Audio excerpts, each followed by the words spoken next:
मैं दिन भर पत्रकारों को ही भुगतता हूँ। आपका जो एटीट्यूड है वो किसी का नहीं हुआ आज तक।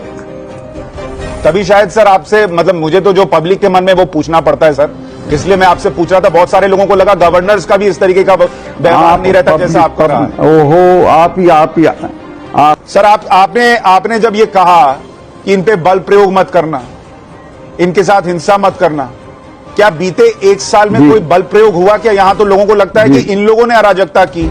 लाल किले पे क्या हुआ वो देश ने देखा, किसी को सिंगू बॉर्डर पर मारकर टांग दिया गया, वहां रेप हुआ, आपने इसका जिक्र नहीं किया। लेकिन जिसने कोई हिंसा नहीं की उसको आप वहां उनके बीच में खड़े होकर कह रहे हैं कि मैंने नसीहत दी, आप हिंसा मत करना। जो हिंसा कर ही नहीं रहा उसको नसीहत दे रहे, जो कर रहा उसको नहीं दे रहे।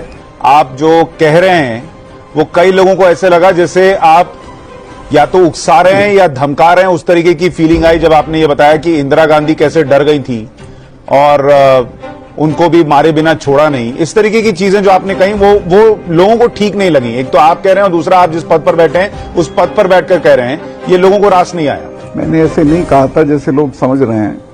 मैंने सिर्फ ये बताया था कि ये लोग बहुत देर तक चीजों को याद रखते हैं। लेकिन जब आप ये बता रहे हैं, उसमें कोई धमकी नहीं थी और कोई उसमें सिर्फ एक मशवरा था कि इनके साथ कोई वायलेंस मत करिए, झगड़ा मत करिए, बातचीत करके इसको सुलझा लीजिए। पर सर आमतौर पर जब किसी को धमकी दी जाती है तो ऐसे ही कहा जाता है कि इनके साथ ऐसा नहीं करोगे तो ये भी हुआ है, याद रखना।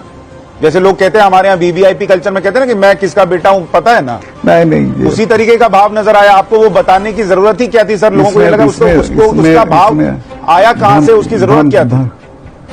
नहीं, वो बताने की जरूरत इसलिए थी जिनको नहीं पता उन्हें जानकारी होनी चाहिए। कल को पीएम पे कोई हमला हो जाए उसकी जिम्मेदारी आपकी बनेगी या नहीं बनेगी? ढूंढना चाह रहे हैं वो मेरी कैसे बनेगी? क्यों आप सारे हमला हो जाएगा? कि इस कौम ने इन लोगों ने तो इंदिरा गांधी को नहीं छोड़ा, तो आप तो उनको पंप कर रहे हैं सर। ले भाई, गलती होगी, आगे से इनको कभी भी कोई इंटरव्यू नहीं देना, ना बुलाना।